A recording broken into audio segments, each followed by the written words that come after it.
Le 22 février 1680, une femme est brûlée face à l'hôtel de ville de Paris. Accusée de sorcellerie et d'empoisonnement, on pourrait penser à un fait divers parmi d'autres.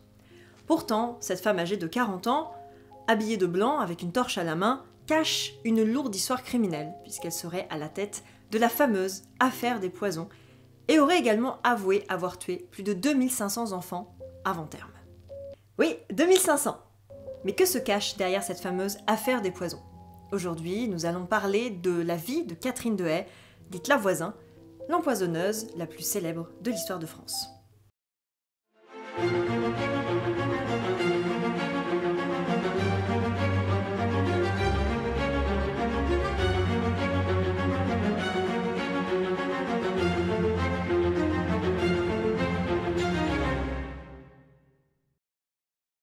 Tout commence en 1672 à la mort naturelle d'un officier, Gaudin de Sainte-Croix.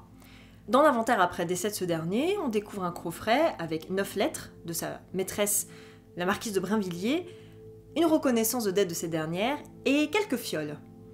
Un apothicaire est formel, il s'agit de poison. Dans les lettres que la marquise a envoyées à son amant, elle reconnaît avoir tenté d'assassiner son père à plusieurs reprises jusqu'à y parvenir, mais également ses frères pour s'accaparer l'héritage. Ces documents ont été récoltés par Gaudin lui-même alors que leur couple n'était pas au beau fixe. Ce dernier pensait effectivement que sa maîtresse pourrait peut-être un jour décider de le tuer et donc avait laissé ce coffret comme preuve. Il s'avère que le sort a fait que Gaudin de Sainte-Croix meurt d'une cause naturelle, mais que la police tombe par hasard sur ce coffret. Alors lorsqu'on connaît des meurtres par empoisonnement, il est recommandé quand même de ne pas laisser un coffret avec des lettres prouvant sa culpabilité ainsi que diverses fioles de poison. Au cas où. La marquise est incitée à comparaître, tout comme son valet qui est accusé d'être un tueur à gages au service de la marquise. Il est condamné pour ces faits en 1673 et la marquise, elle, finalement arrêtée et condamnée en 1676. 3 ans plus tard, l'affaire rebondit. On entend parler d'une certaine Marie Bosse, qui lors d'une soirée un petit peu trop arrosée, se vante d'être une empoisonneuse. Et pas que cela, puisqu'elle se vante d'avoir vendu plusieurs fioles de poison à des épouses de membres du Parlement qui auraient souhaité tuer discrètement leur mari. Des noms de personnes de haut rang commencent à fuser et le roi Louis XIV se sent terriblement menacé. Il demande donc à Gabriel Nicolas de Larigny de faire la lumière sur toute cette affaire. Un réseau commence donc à se dessiner, puisque l'empoisonnement à cette époque c'est une manière très simple de se débarrasser de quelqu'un sans être inquiété. La paranoïa gagne Paris et les habitants commencent à se condamner et à s'accuser les uns les autres. Louis XIV annonce donc la mise en place d'une chambre ardente, un tribunal extraordinaire qu'il peut demander dans ce genre de circonstances. Sur 442 accusés, 104 jugements seront rendus, dont 36 condamnés à mort. Des prêtres, faux ou non, sont également accusés d'avoir participé à des messes noires dirigées par une femme vers qui tous les liens se recoupent. Il s'agit de Lavoisin. Née dans un milieu très modeste, Catherine de Hay est mariée très jeune au bijoutier Antoine Monvoisin, avec qui elle aura une fille, Marie-Marguerite. Rapidement veuve, non, ça doit être une coïncidence. Elle commence sa carrière en tant que sage-femme avant d'accumuler une petite fortune en devenant devineresse, chiromancienne, vendeuse de poison et faiseuse d'anges, c'est-à-dire dans la pratique illégale d'avortement. Elle est connue par les Parisiens et les Parisiennes, et bien sûr, elle connaît tout le monde. Nombreuses sont les personnes qui viennent la voir au 23-25 rue Beauregard, donc à son domicile, pour lui demander une divination, un avortement, ou bien une petite fiole de poison pour tuer son mari ou sa pire ennemie. Et c'est ainsi que Lavoisin sera accusé d'être à la tête d'un véritable réseau d'empoisonneurs et d'empoisonneuses, et donc de l'affaire des poisons.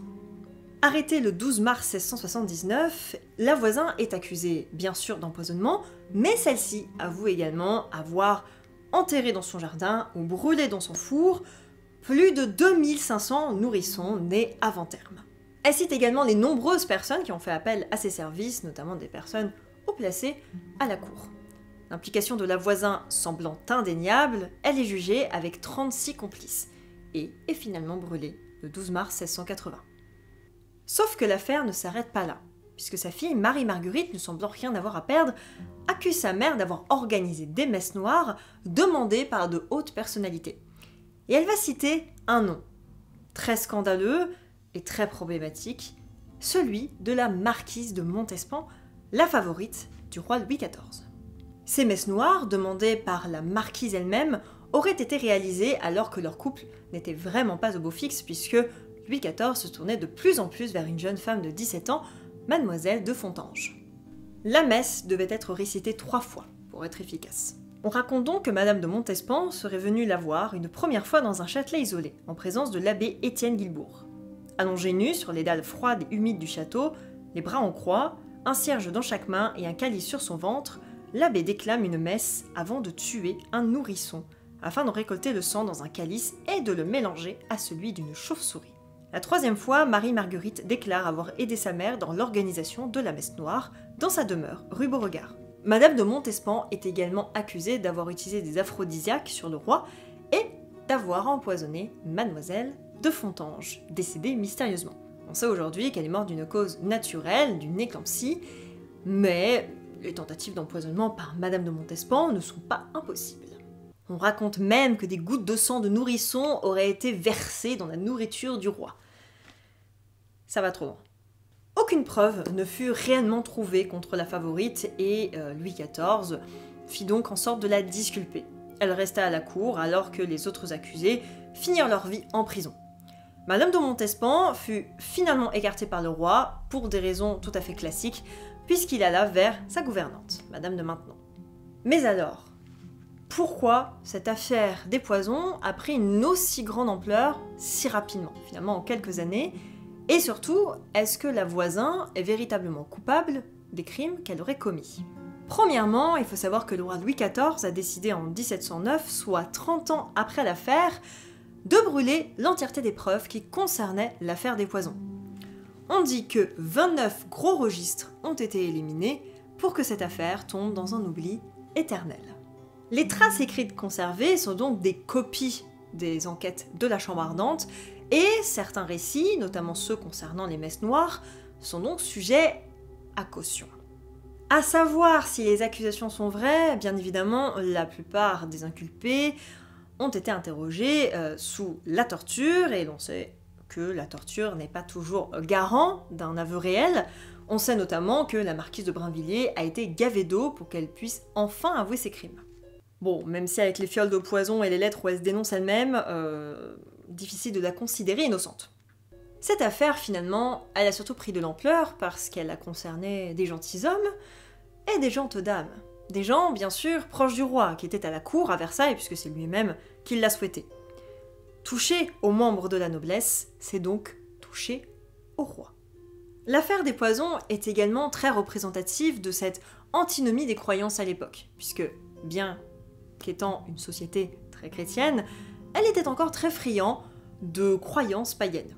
De vins, devineresses, prédictions, poisons et potions, beaucoup de personnes avaient peur d'en être victimes.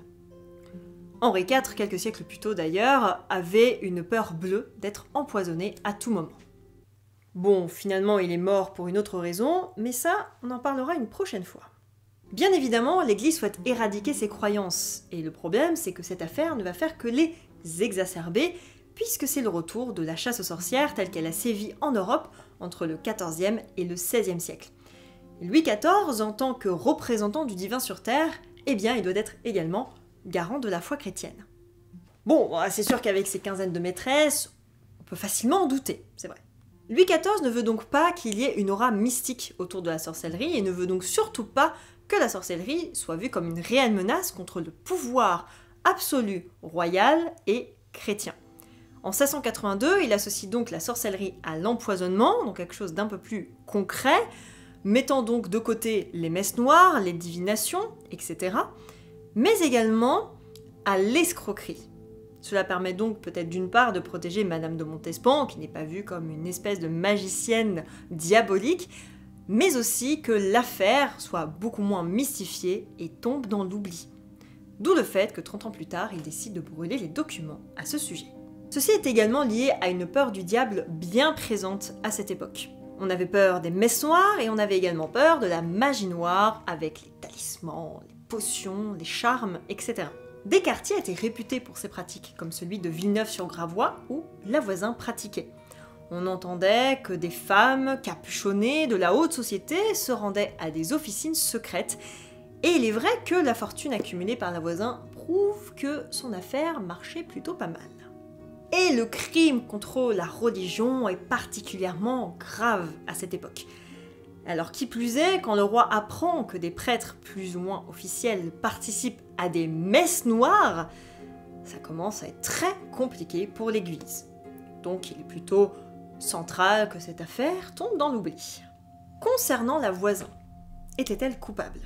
Bien évidemment, la réponse n'est pas très simple et son cas est extrêmement complexe puisque les témoignages la concernant peuvent venir de personnes qui voudraient se dédouaner de leur culpabilité en l'accusant elle, sachant que son rôle prenait de plus en plus d'ampleur dans l'affaire. Comme dit précédemment, nous n'avons aucune preuve de la manière dont s'est déroulées les messes noires et même si, finalement, les messes noires ont eu véritablement lieu. Mais il est également possible que la voisin était véritablement à la tête de cette affaire, puisque c'est tout à fait en accord avec les pratiques de l'époque, et comme je vous le disais plus tôt, les devineresses et les sorcières étaient légion dans cette société pourtant très chrétienne. La voisin a effectivement quand même avoué les empoisonnements, mais également d'avoir tué 2500 nourrissons avant terme, liés bien sûr à la pratique d'avortement qu'elle effectuait, qui n'a absolument rien d'étonnant finalement à cette époque. Elle n'a jamais exprimé le moindre remords, ni même la moindre demande de réhabilitation, elle n'a même pas demandé à voir le confesseur avant sa condamnation à mort. On raconte même qu'en allant au bûcher, elle aurait déclaré que seul un miracle pouvait lui épargner l'enfer, mais que finalement cela ne lui était pas souhaitable, puisque, je cite, « Je ne puis trop souffrir pour ce que j'ai commis ».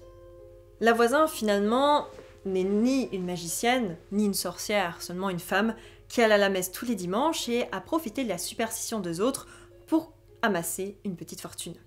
Elle était également la confidente de dizaines de personnalités qui n'assumaient pas leur superstition au grand jour et a donc été sûrement la coupable de plusieurs meurtres.